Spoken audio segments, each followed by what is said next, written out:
Coxa por 3-1, jogo maluco. Ronaldo, não é pra risada não, hein? O Coxa teve um jogador expulso com 15 do primeiro tempo. O Jô perdeu 2 pênaltis. E o Corinthians conseguiu um resultado interessante, mas contra um time que não ganhou ainda no campeonato e demitiu o treinador. Um clube de camisa tão pesada na história hoje tenta mudar. Quer jogar mais pra frente, mais bonito pro torcedor, mesmo que ele esteja mais distante. E para ter resultados diferentes, é preciso fazer diferente. Alguém viu o Luan? Tá no banco, um time com Arauz e o estreante Léo Natel. O Luan é um jogador muito importante pra gente, né? Como todos são. A opção hoje foi uma questão mais tática, né? Pensando também no adversário, né? Que a gente conseguisse ter um pouquinho mais de infiltração, um pouquinho mais de movimento, principalmente no último terço, né? E o professor? Calma, Thiago Nunes estava só suspenso. Então bora pro jogo que começou lá e cá. Até que aos 15 minutos, Ian Sassi deixou o Coritiba na mão, usando o cotovelo, que acertou o Arauz. A sorte estava sorrindo para o Timão.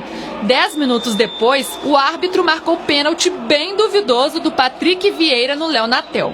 E aí começou o grande confronto da noite. Jô e o Wilson. Atacante na cobrança e o goleiro pegou. O juiz mandou voltar. Jô de novo, Wilson mais uma vez. Calma que essa história ainda não acabou. O Corinthians tinha um a mais. Mas vamos combinar que criar não tem sido forte do Timão. A bola do Ramiro foi boa. Bom mesmo foi o chute de fora da área do Léo Natel. Teve desvio. Azar do goleirão, sorte do estreante.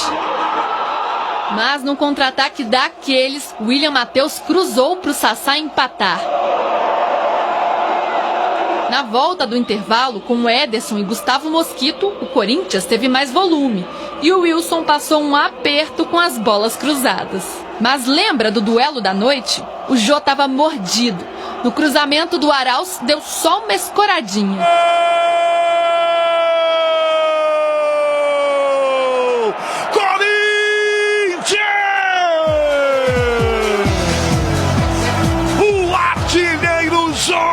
Usa a cabeça, um leve toque, uma casquinha de cabeça. Se redimiu bem e não fez mais por pouco? Quer dizer, fez sim. No terceiro gol foi dele o toque pro Piton, que cruzou pro Mosquito marcar na reestreia dele. Quem ri por último, ri melhor.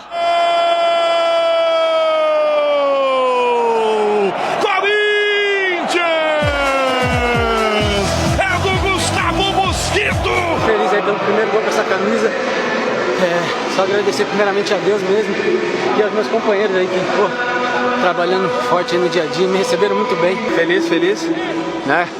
Jogo difícil, deu uma complicada no começo, no meio do primeiro tempo, mas voltamos no segundo tempo atento, conseguimos fazer os gols e sair com os 3 pontos, que era o principal. A gente criou inúmeras oportunidades, né? Principalmente depois que o Curitiba ficou com um homem a menos. O nosso segundo tempo, a gente teve 2 ou 3 chances muito boas, né, para ampliar o placar. Foi a primeira vitória do Corinthians no Campeonato Brasileiro. O resultado é um alívio para o torcedor e dá tranquilidade para esse time que ainda tenta passar por um processo de transformação. Para isso, os novatos são importantes e foram felizes nesta noite. Nós não temos um titular e um reserva, né? Todos que estão no elenco têm condição de jogar, né, e fazem o seu trabalho diariamente. No dia a dia, né, na semana a gente vai construindo, a gente vai montando a nossa estratégia para cada jogo, né, e também é muito referente também à equipe adversária. Antes dos lances mais polêmicos da partida, a sua análise, Denilson, da vitória do Corinthians. Bom, primeiro eu vou começar falando da demissão do Barroca, que eu achei injusta, apesar do Curitiba não ter vencido ainda nesse início de campeonato. Porque quando um cara é expulso com 15 minutos de jogo, 20 minutos de jogo, não é culpa do treinador.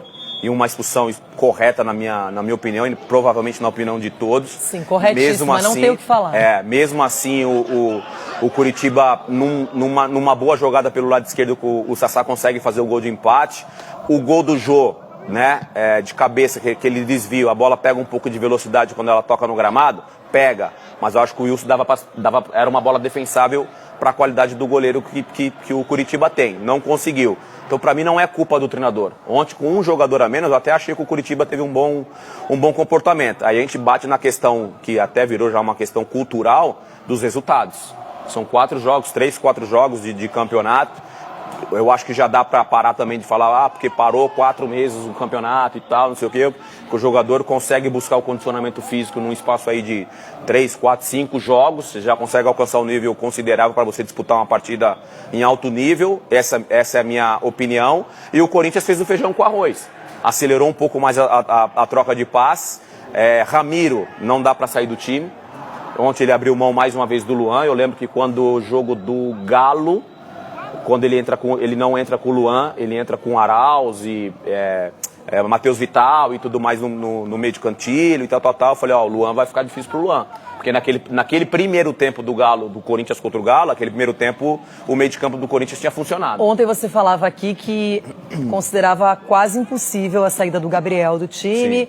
Pela sustentação que ele dá para a defesa. De fato, um jogador que ontem não era o Thiago Nunes, era o Evandro Fornari, que estava na beira do gramado. O Thiago foi expulso no jogo contra o Grêmio, mas ele mantém uma estrutura. Mas, por exemplo, o Ederson já foi para a reserva, o Cantígio já voltou a ser titular.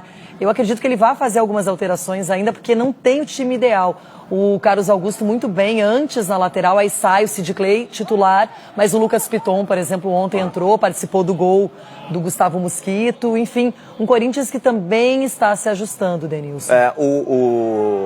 O Sid Clay não fez um jogo ruim ontem, tá? Vale ressaltar isso. Estão mais cansados, né? Muito criticado e e tal. Com essas 5 substituições, os treinadores, na minha opinião, têm que usar mesmo. Mas ele fez um jogo irregular, apesar de eu achar que dava pra ele ter tido uma leitura diferente no gol do Sassá. Agora a gente tá mostrando o lance. Aí não tem o que falar, né? Eu só falei. 15 do primeiro tempo, Ian Sassi foi expulso. Não tem o que falar. Não tem o Esse lance com o Arauz aí. Olha aí. A imaturidade de fazer isso prejudica o time inteiro, prejudicou o treinador e montou. Qualquer estratégia foi desmontada por ele.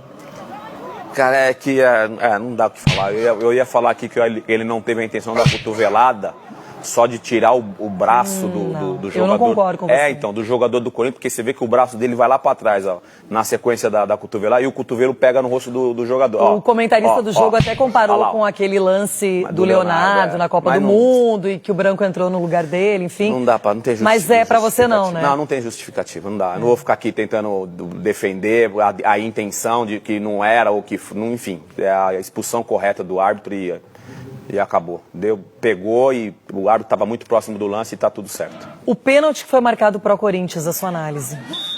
O pênalti? Pênalti Ô, Loirão, é pênalti isso aí, mano? Ô, Loirão, não, ai, gente. Pra mim não foi nada. Minha opinião, tá? Não, pra mim não aconteceu nada nesse lance. Braulio da Silva Machado é o árbitro que apitou esse jogo. Aí tudo bem, marcou o pênalti, vai ter sempre aquela controvérsia, tem gente que marcaria, outros não, enfim.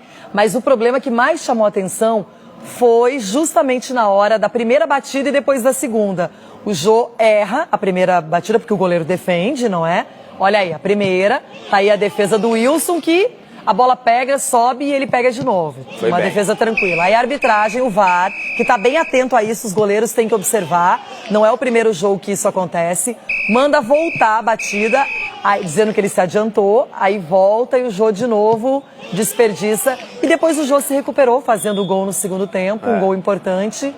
Mas e aí, Denilson? Não, e aí que ele...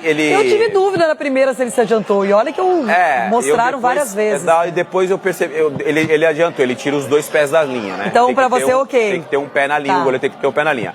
Aí a segunda ele foi bem demais. Pé direito na linha, dá o impulso, faz a defesa. E não é fácil pra ter que ir pra uma segunda defesa e conseguir. E outra, a cabeça do cara que vai bater no caso do jogo, pinta dúvida, né? Bato no mesmo lugar ou não. Aconteceu no jogo do Vasco e São Paulo, com o Reinaldo, no finalzinho do jogo. Mesma coisa, bate num canto. Nossa, o Fernando Miguel ficou louco. Bate do lado esquerdo do goleiro, pega, mas ele adiantou muito ali, e aí na volta ele muda de lado, igual o Jô mudou de lado. Mas aí o Reinaldo acabou tendo um final feliz, o Jô não, né? Se redimiu com um gol de cabeça, mas nas penalidades ele acabou batendo mal, meia altura, até uma defesa fácil pro goleiro. Daqui a pouquinho a gente repercute mais. Claro, o Ronaldo Giovanelli vai querer falar sobre essa vitória do